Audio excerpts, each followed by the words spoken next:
جو پیراگراف 8 ہے chief justice صاحب کی اس ججمنٹ کا، یہ پہلے بھی کہہ رہے ہیں کہ پہلے بھی ججمنٹس ہیں، لیکن میرے لیے حیران کن اس لیے ہے کہ اگر فرض کریں کہ اسلام آباد کے تینوں حلقوں کا حساب لگا لیں کہ یہ فارم 45 لیے پھرتے ہیں، اس دن اسلام آباد میں ہم بھی رپورٹنگ کر رہے تھے، پنڈی میں بھی کر رہے تھے، فارم 45 یہ مسلم لیگ نون کے ایم این ایز ہمیں بھی بھیج رہے تھے، بعد میں اچانک رکے اور اس کے بعد چیزیں ہوئیں۔ تو اگر فارم 45 کا فرینزک کروایا جائے 100 فارم 45 کا، اور وہ ڈبوں سے میچ ہی نہ کرے، ڈبہ کچھ اور بتا رہا ہو، فارم 45 کہہ رہا ہو کہ یہ اوریجنل ہے، تو دین پیراگراف 8 سپریم کورٹ کا کہاں جائے گا؟ میرا یہ خیال ہے کہ یہ پیراگراف 8 نہ ہوتا تو بہتر ہوتا، جو بلوچستان کے ایک حلقے کے حوالے سے سپریم کورٹ دیکھ رہی تھی، کیونکہ ہوگا کیا اب اس کی کانسیکوینسز ہوں گے۔ پنجاب میں جو الیکشن ٹریبیونلز ہیں، اسلام آباد میں کام کر رہے ہیں، یہ بطور پریسیڈنٹ جو ہے وہ وہاں پہ پیش کیے جائیں گے۔ یہ دیکھیں جی، آپ نے ڈبے کو دیکھنا ہے، پنجاب میں 2-3 حلقے کھلے، وہاں 10-10 12-12 ہزار ریجیکٹڈ ووٹ آ گئے جو 8 فروری کو نہیں تھے۔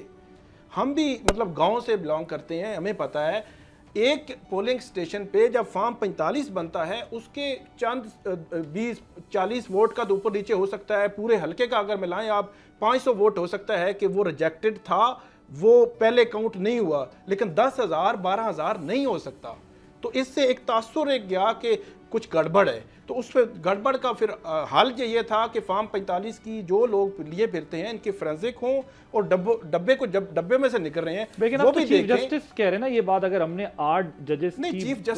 بات اور فیصلوں کو رسپیکٹ کرنا ہے تو پھر ہمیں چیف جسٹس کی بات مسئلہ یہ ہے چیف جسٹس کی جو ججمنٹ ہے وہ آ چکی ہے، ہم اس کو کرٹیسائز کر سکتے ہیں، ہم کرٹیسائز کر سکتے ہیں۔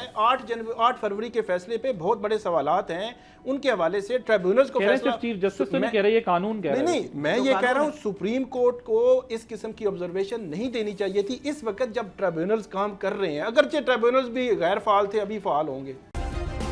سبسکرائب کریں اور بیل دبائیں تاکہ کوئی خبر رہ نہ جائے۔